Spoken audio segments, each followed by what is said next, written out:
үлкен мақсат. 6 баланың анасы, сүйікті жар, жай өмірде мұғалім, бірақ осы бизнесқа дейін бірнеше сет жүйесін көрген. Не үшін көреді адам? Потому что өмірін өзгерту үшін, жақсы өмір сүргісі келеді, жақсы балаларына өзіне көмектескісі келеді. Қазіргі таңда 3 рет Атиланың үлкен семинар, международный семинар деп айтамыз.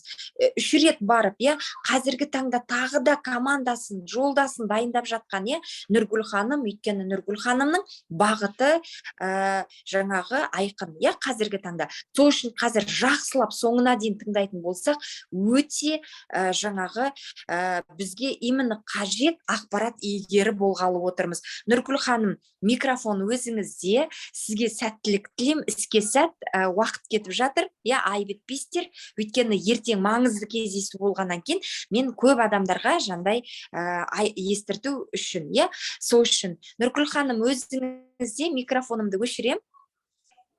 Сізге сәттілік. Осы үлкен көп рахмет.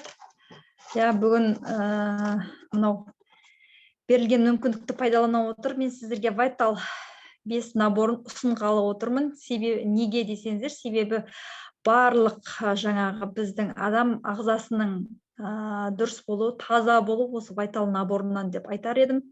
Өзімде бір рет емес, бірнеше рет осы Vital наборын қолдандым, және сонымен қоса 9 жаңағы S9 бағдарламасында өзім қолданып өттім. Енді бұл Vital наборы жалпы не үшін керек дейтін болсақ, дейді, ағзаны сауықтырудың бірден-бір ең ыңғайлы тәсілі дейді. Ағзаны сауықтырудың ең ыңғайлы тәсілі ол ағзаны терең тазарту, зат алмасу процесін қалпына келтіру, уытты заттардан ағзаны шығарып, иммунитетті көтеру екен. Сонда біз не істейміз? Біз емдеу, дәрі-дәрмек емес, біз бар жоғы не істейміз? Сонда ағзамызды тазалаудан басталады екен. Мына медицинада айтып өтеді, бастапқы аурудың 90% келіп отыратын мынау тоқшектен келеді. 7 жастан 20 жасқа дейін бізде ағзамызда шлактоксин тола бастайды екен. Неге жас балалар 7 жасқа дейінгі балалардың тез жазылып, тез сауығып кету жағдайы? Ол кезде 1 жастан 7 жасқа дейінгі аралықта адамда шлактоксин болмайды екен. Ал 7 жастан бастап жайлап не істейді? 20 жасқа дейін уже шлак тола бастайды екен. Соның бірі дейді, мынау кезеңдерін атап айтып кетейін. Шлактоксин толған кезде қандай кезеңдерден, яғни аурулар қақтан пайда болып жатқанын бір сыпыра біле жүрсек. Бірінші кезең дейді, яғни шлак жайлап тола бастаған кезең, яғни ол кезде адамдар не істейді? Шаршайды дейді, буын ауруларын болады екен, және бұлшық-еттер ауырсынуды бастайды екен, жаңағы жамбас сүйектеріміз ауырсынуды бастап өтеді екен. Екінші кезең дейді, ол бас ауру, буын ауру кіреді екен. Бұлшық-еттердің ауруы ол кезде де екінші кезеңде де не істейді? Асқына түсетін жағдайы бар екен. Үшінші кезеңде уже үшінші кезең, яғни не істейді? Шлак одан бетер ары қарай басып жатыр деген кезеңе. Үшінші кезең уже не істейді? Мынау шлактоксин толады. Ол шлактоксин дейді, яғни улы заттар қанға өте отырып, қан арқылы терге беріп отырады екен. Олар аллергия дейді. Мысалы, түрлі аллергия түрлері бар, тері ауруларына ұласып жатады екен. Соның бірі дейді, мынау біз біле бермейді екенбіз, псориаз, экзема деген сияқты тері аурулар. Сонымен қоса осы шлактоксиннің толуының өзі бірден-бір мынау не дейді? Энурез дейді ма, төсекке сүйіп қоюдың өзі де осы шлактоксиннің толуынан болып жататын жағдайлар екен. Одан кейін 4-ші кезең дейді, іркілу дейді. Яғни киста және де еттердің бірігуі, жинақталуы, түйілуі деп айтып атамыз. 4-ші кезеңде уже не істейді? Шлак одан бетер қатты тола бастаған кезде осындай кезеңдерден өтіп жатады екен. Одан кейінгі 5-ші кезеңіміз одан ары қарай тола бастаған кезде ағзаның мынау сүйектерге беріп жатады екен. Мынау инфекция уже неге өтеді? Қан одан бұлшық-еттерге өтті, бұлшық-еттен барып не істейді? Ең жаңағы арғысы сүйекке өтеді екен. Сол кезде жаңағы сүйектердің тасуы полиартрит, артрит деп жатамыз, сүйектердің жаңағындай тасуы. Осыған келіп жатады екен 5-ші кезең. 6-ші кезең уже жүйке жүйесінің шаршауы, мынау есте сақтау қабілетінің нашарлауы, және мынау аурулар бар ғой, қартаю кезінде белгілі болатын мынау психикалық аурулар бар ғой, есінен адасып қалу деген сияқты, соларға келіп жатады екен. Оның өзі шлак токсинінің толғанынан екен, жүйке жүйесінің ауруларына уже не істеп тұр, сүйектен барып жүйке жүйесіне келіп тұр. Одан кейін барып 7-ші кезең дейді, ол уже одан асқынған кезеңі, яғни қатерлі ісік ауруына әкеліп жатады екен. Бар жоғы ауру сонда қақтан келіп жатыр, біздегі шлак токсинінің толуынан келіп жатқан жағдай екен. Сол үшін де осы Вайтал 5 наборын әрбір тұтынушы, әрбір жаңадан келіп жатқан кісілер болса да, осы Вайтал 5 наборынан бастауларыңызды ұсынамын. Неге?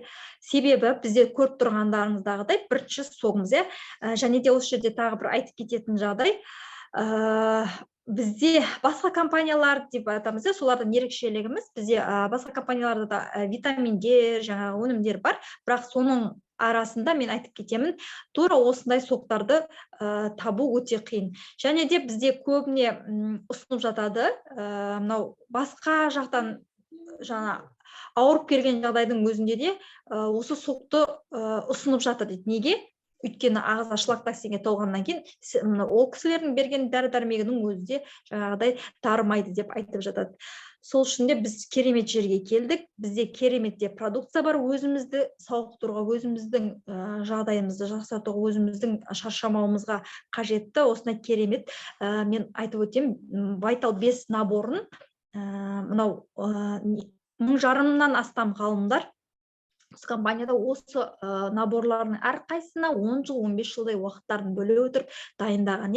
Яғни адам ағзасына кері әсері жоқ. Мынау кейбіреулер айтып жатады, ол жерде жаңағы витаминдер артып кетуі мүмкін деп соның барлығын артық болса қалпына келтіріп, кем болса толықтырып отыратын осындай кереметті өнімді бізге компания ұсынып отыр. Енді бұл Вайтал наборының ішінде құрамында қандай өнімдер бар, Бізде мынау көріп тұрғандарыңыздағы Сарбачоновтағы бірінші басты құралымыз сок алоэ, коды 15, 1 литрді құрайды, 96,2% таза алоэ суы және С витамині қосылған. Бұның жаңағы құрамы бұзылып кетпесін және 4 жыл сақталу мақсатында С витамині қосыла отырып жасалынған. Мынау алоэ 4 жылда бір рет гүлдейді, сол гүліне 4 жылда бір рет өнім гүлдейді және де 4 жылда уже дайын болады екен. Өнім мынау алып, өнім жасап қолдануға алоэ тікелей дайын болады екен. Сол кездегі мынау полияның жаңағы басынан прям кесіп ала отырып, сыртқы қабығын ала отырып, ортасынан мякотынан дайындалған алоэ соғымыз коды 15, 1 литрді құрайды. Құрамында мынандай кереметте компоненттер бар. Лигинин дейді. Лигинин деген мынау біз алоэ суға қарағанда 4 есе жылдам, судан 4 есе жылдам сіңеді дейміз. Яғни терге бойлап сіңіру қасиетіне ие екен лигининдер. Сапониндер адам ағзасындағы шлак токсинді тазалауына, яғни көпіршіктер туғыза отырып, шлак токсинді езіп ағзадан тазартып отырады.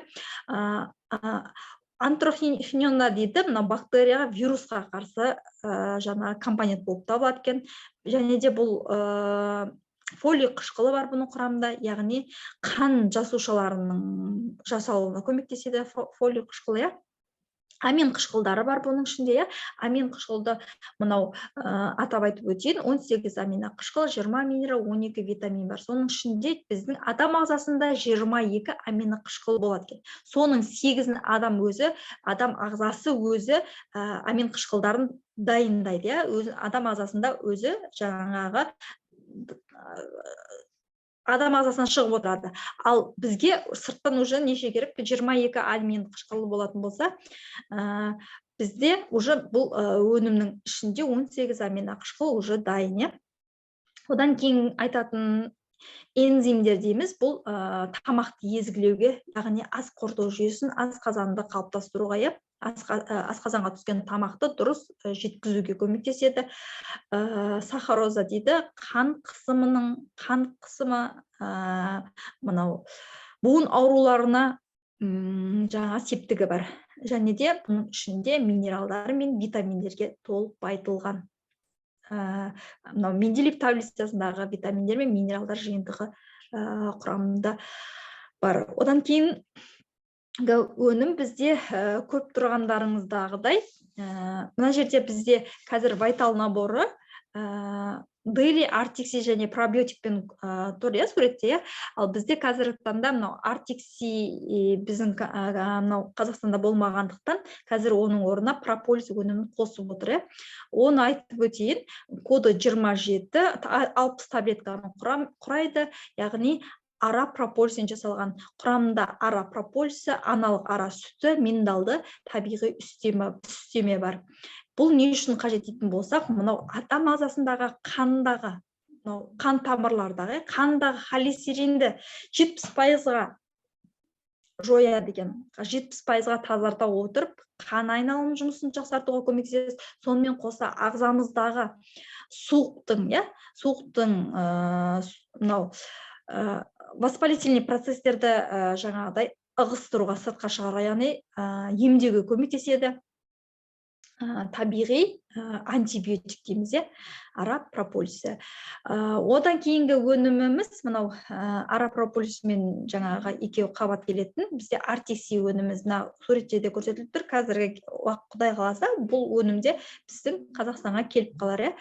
Артикси өнімінде жақсылап түсіндіріп кетейін. Бұның құрамында омега-3 бар, зәйтүн майы және балық майынан алынған. Артикси дегеніміз арктикалық моредегі балықтардан алынған өнім екен. Біз көбіне артикси дейміз, балық май деп кетеді екенбіз. Артикси деген арктикалық море деген мағына береді екен. Яғни бұл жаңағы артикси 376 коды, 120 таблетканы құрайды. Тамақпен қоса отырып, 2-2 таблеткадан қолдануға ұсынамыз.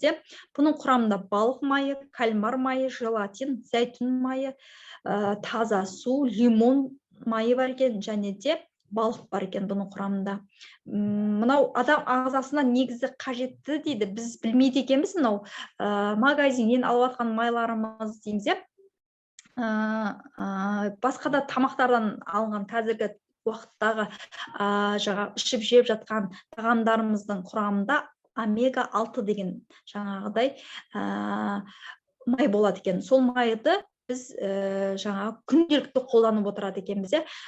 Негізі омега-6 сәл қауіптірек дейді. Оның орнына омега-3-ті көптеп қолданатын болсақ, онда біздің ағзамыздағы қан айналым процесінің мынау холестериндерден тазалауына көмектесетін мынау омега-3. Және де қандағы қан құрамын сұйылтатын қасиетке ие. Кімде давление, кімде инсульт, инфаркт, варикозный расширениенің алдын алатын қасиетке ие. Және де осы жерде айтып өтетін жайт, біз өткенде мысалы Анталияға барған кезімізде мынау қай жеріне бармайық, біз не көрдік? Балықтардың түрін неше атасын көрдік. Және де зәйтүннің жаңағы қай жерге барсаңыз да зәйтүнді дайындап қойған, зәйтүн майы дейміз, зәйтүннің өзі түрі. Сонда бұл жаңағы теңіз маңдағы жаңағы елдерде осылай жаңағы омега-3 уже оларда бар. Ал бізде қақтың зәйтүн майы, қақтың түрлі балықтар. Сол үшін де біз тамағымызға үстеме ретінде омега-3-ті, яғни артикси өнімін пайдаланғанымыз жөн. Неге? Қан тамырларда холестериндерді жоюға. Ол холестериндер барып тромб пайда болады, жинақтала отырып, ол тромбтар қатерлі ауруларға әкеліп отыр. Оның бірі жаңағы инсульт, инфаркт, оның барлығы қанның жаңағы қоюланып, холестеринге толуынан болып жатқан. Одан кейінгі өніміміз біздегі Дейли өніміміз 439 коды, 63 түкті құрайды. Бұл Дейли өніміміз витаминдерге бай өнім. Атап айтып өтетін болсақ, А, С, Е, Д витаминдері және де В6, В12, В тобындағы барлық витамин түрі, құрамында 55 түрі витамин жаңағы жинақталған, дәрумендер жинақталған. Ең бай витаминге бай өніміміз осы дейли өнімі. Неге? Әрбір адам баласына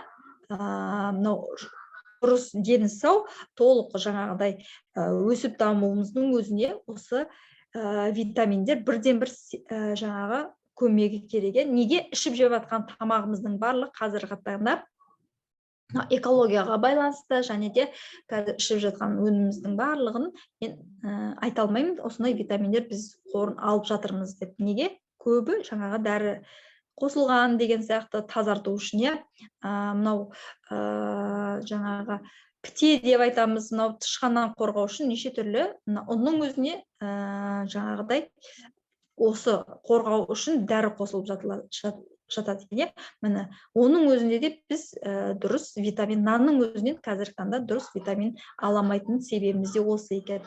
Одан кейінгі өніміміз керемет өнім RG+. Бұл RG+-ті атап айтып өткім келеді. Құрамында витаминдер мен амин қышқылдар жиынтығы бар. Коды 473, 30 қалташадан тұрады.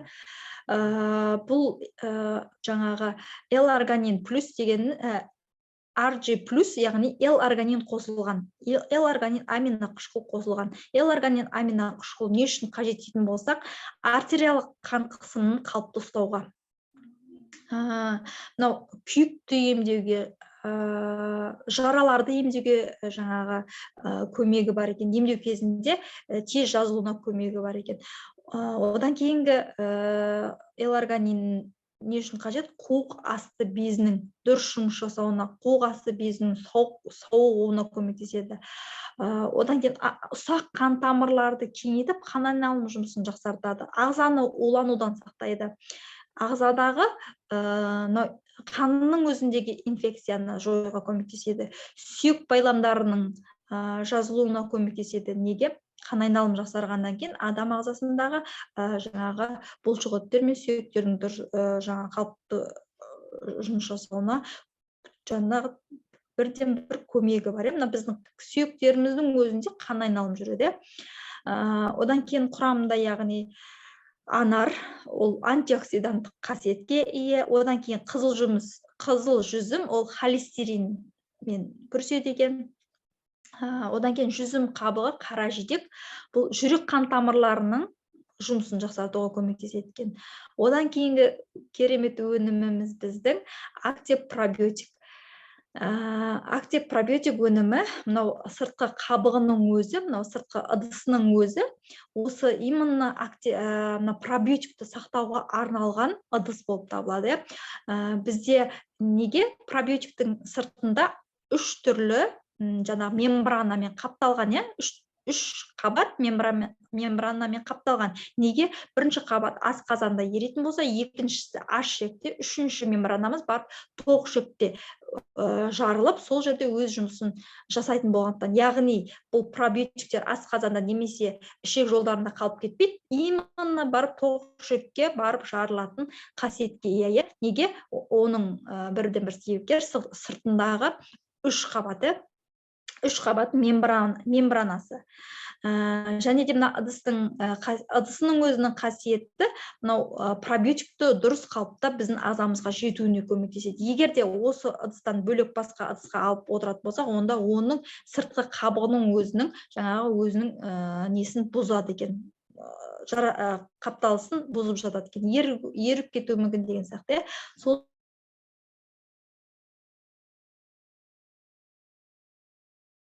бұл пробиотиктің коды 610, құрамында 30 капсула бар. Әр капсуланың өзінде 6 тірі полезный бактерия бар. Яғни 6 тірі бактерия бар. Ол 6 тірі бактерия барып ішегімізге барып мынау өзінің жұмысын тоқтатқан бактерияларды сыртқа ығыстырып шығара отырып орнына жайғасады екен да, яғни ас қорыту жүйесін жақсартуға көмектеседі екен. Және де бір таблетканың құрамында 6 тірі полезный бактерия мен 8 миллион колонна түзуші блоктардан тұрады екен. Яғни талшықтардан тұрады екен. Бұл не үшін қажет дейтін болсақ, мына тоқ ішегіміздегі, мына байталға қосылып тұрған себебі, тоқ ішегіміздегі шлак токсиндерді терең мынау арасына қыстырылып қалған жерлері болғанның өзінде, мынау 6 тірі полезный бактерия барады да, өз жұмысын жасай отырып, былай жалпақ тілмен айтқанда, 6 тірі полезный бактерия, яғни техничканың рөлін атқарады екен. Мынау тоқ ішегімізді тазалайтын керемет өнім. Мынау медицинаның өзінде мынау антибиотиктер қабылдаған кезде осындай пробиотиктер ұсынып жатады. Ол жерде жаңағы 2 мембранамен қапталған пробиотиктер екен. Және де бұның құрамында бифида және лакта бактериялар жинақталған. Яғни бұл біз ас қорыту жүйесін жақсартуға көмектеседі, тоқ ішекті шлак токсиннен терең тазалауға көмектесетін бірден-бір өнім. Осы барынша бүгін маған жаңағы осындай керемет мүмкіндік бергеніңізге, спонсор, жылдамдатып айтып шықтым. Қазіргі кезде мынау үйге бір не кеп қалған екен, сол несіне қарай. Нұргүл ханым, өте тамаша, жақсы, өте жақсы өзім информациялар алдым. Аректикси туралы, мысалы, аректикси деп айтамыз негізі біз енді. Көбінесе, көп жағдайда көпшілігі кітаптан оқып білмесе, көп жағдайда айтқанмен ол тез арада өтіп кетеді. Сол үшін өте қуаныштымын, өте жақсы, керемет өзіме ақпараттар алдым. Алғысым шексіз, бизнесте сәттілік тілеймін сізге. Жақсы. Алла разы болсын. Керемет, тамаша. Рахмет.